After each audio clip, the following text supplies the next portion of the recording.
Good morning students, कैसे हैं आप। उम्मीद है आप सभी लोग अच्छे होंगे। आइए आप लोगों का मैं अपने चैनल एसएन चिकित्सा में स्वागत करता हूं। आज नई वीडियो के साथ प्रस्तुत हूं। इस वीडियो में मैं स्वर संधि से संबंधित स्वर संधि से जुड़े हुए कुछ प्रश्नों को लेकर के आपके सामने प्रस्तुत हूँ। आइए उन प्रश्नों को देखते हैं, सीधे स्क्रीन पे चलते हैं। आइए, पहला प्रश्न है, यद्यपि में प्रयुक्त संधि का नाम है।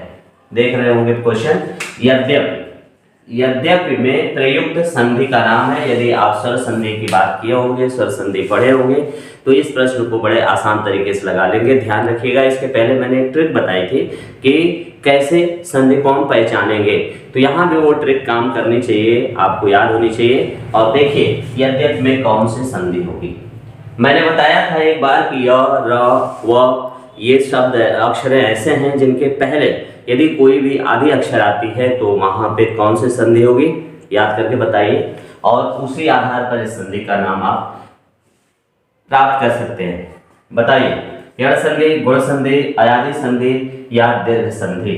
तो यहाँ पर आपका क्या होगा, यण संधि होगा। यण संधि में ही य, र और व के पहले आधी अक्षर आती है। जैसे यद्यपि है, यद्यपि आधा द है य से पहले, तो यहाँ पे यण संधि होगी। आइए अगला प्रश्न, दूसरा प्रश्न है, गिरीश का सही संधि विच्छेद है। देखिए इसमें गिरीश लिखा हुआ है। दूसरा प्रश्न, गिरीश का सही संधि विच्छेद है। जैसा कि इसके पहले मैं बता रहा था कि मैंने इस एक स्वर संधि की वीडियो पहले आपको बना के दे दिया है, तो उसका लिंक इस वीडियो के डिस्क्रिप्शन में मैं दे दूंगा। वहां से आप जा करके उस वीडियो को देख सकते हैं और उससे पता चल जाएगा कि हाँ कौन सा वो ट्रिक है, किस तरीके से वो ट्रिक बताई गई है। तो उस लिंक को मैं इसके डिस्क्रिप्शन में दे दूंगा, वहां जाकर के आप देख लीजिएगा। आइए यहाँ देखते हैं, गिरीश का सही संधि विच्छेद है। पहला ऑप्शन है गिरिधन ईश, दूसरा ऑप्शन है गिरिधन ईश, तीसरा ऑप्शन है गिरधन ईश और चौथा ऑप्शन है गिरधन ईश। आप बताएं इसमें से कौन सा आंसर सही होगा। दूसरा देखते हैं, दूसरा सवाल। हाँ, वाकई करेक्ट आंसर है दूसरा करेक्ट आंसर है। मीन्स गिरधन ईश मिल करके गिरीश होता है। छोटी ई और बड़ी ई जब आपस में संधि करती है तो बड़ी ई बनती है, इस वजह से यहाँ पर गिरीश में यह दूसरा ऑप्शन सही है। तीसरा प्रश्न देखते हैं, स्वर संधि के भेद हैं। बहुत आसान प्रश्न है ये। स्वर संधि के कुल कितने भेद हैं, इसके पहले मैं बताया था कुछ ट्रिक, उसमें भी मैंने बताया है। दो गुणे वृद्ध यहाँ आए या दीर्घ आय में हो गई वृद्धि, यह ट्रिक ही मैं बता रहा हूँ। तो इसको यदि आपने याद किया है, इसका भी मैं लिंक डिस्क्रिप्शन में इसके दे दूंगा, वहां से आप उसे भी देख सकते हैं। तो आइए देखते हैं स्वर संधि के भेद कितने हैं। पहला ऑप्शन 3, दूसरा 4, चौथा 5 और तीसरा ऑप्शन 5 और चौथा ऑप्शन 7 है। तो आप बताएं इसमें कौन सा सही होगा। आपका आंसर आना चाहिए, क्या होगा, 5 करेक्ट आंसर। ये तीसरा वाला ऑप्शन सही हो जाएगा। स्वर संधि के कुल 5 भेद होते हैं। कौन कौन से बता दूं, दीर्घ संधि, गुण संधि, इसके बाद वृद्धि संधि, इसके बाद यण संधि और अंतिम संधि है अयादी संधि। आइए अगला प्रश्न है, गायक का सही संधि विच्छेद है।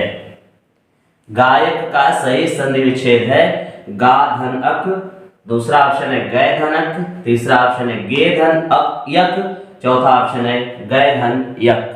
इसमें से आप बताएं कौन सा ऑप्शन आपका सही है। पहला, यदि आपका आंसर पहले की तरफ है, इशारा कर रहा है, तो ये गलत है। तो सही आंसर इसका होगा गय धन अक।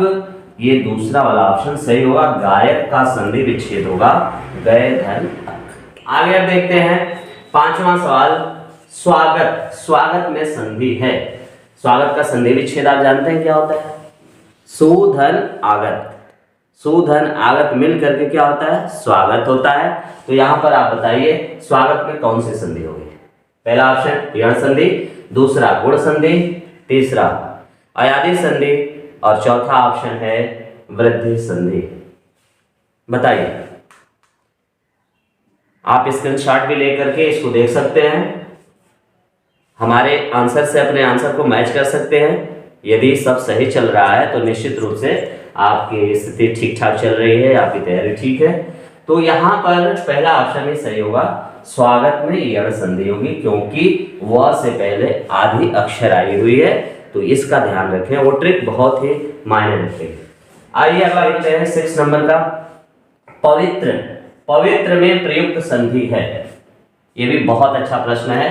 पवित्र में प्रयुक्त संधि है, गुण संधि, अयादि संधि, यण संधि और चौथा ऑप्शन है दीर्घ संधि।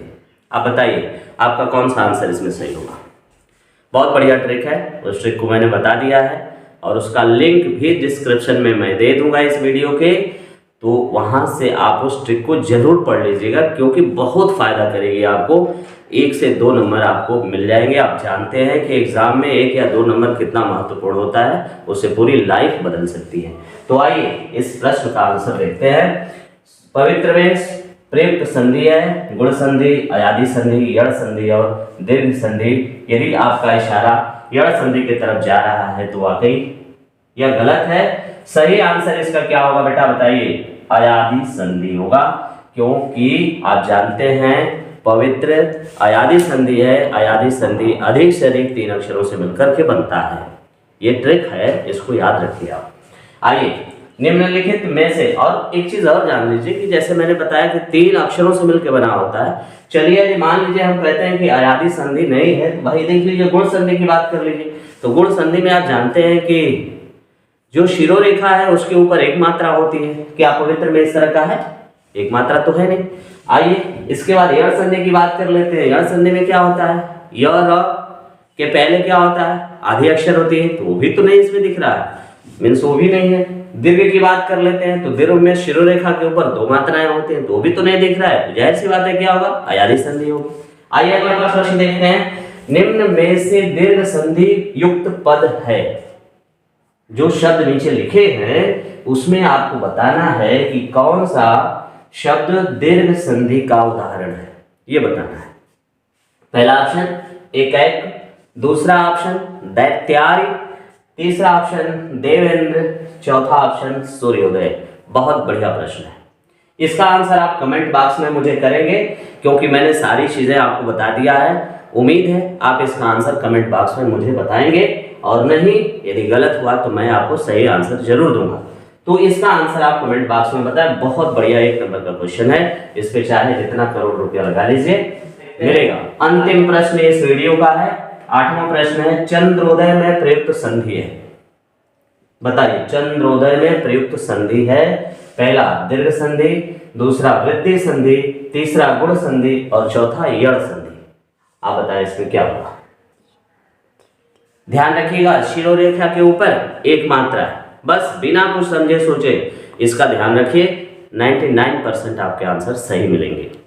आइए शिरोरेखा के ऊपर एक अक्षर एक मात्रा है, मीन्स शिरोरेखा के ऊपर एक मात्रा किस संधि में होती है, याद रखिए। क्या दीर्घ संधि में होती है, क्या वृद्धि संधि में होती है, क्या गुण संधि में होती है या यण संधि में होती है, बताइए इसका आंसर।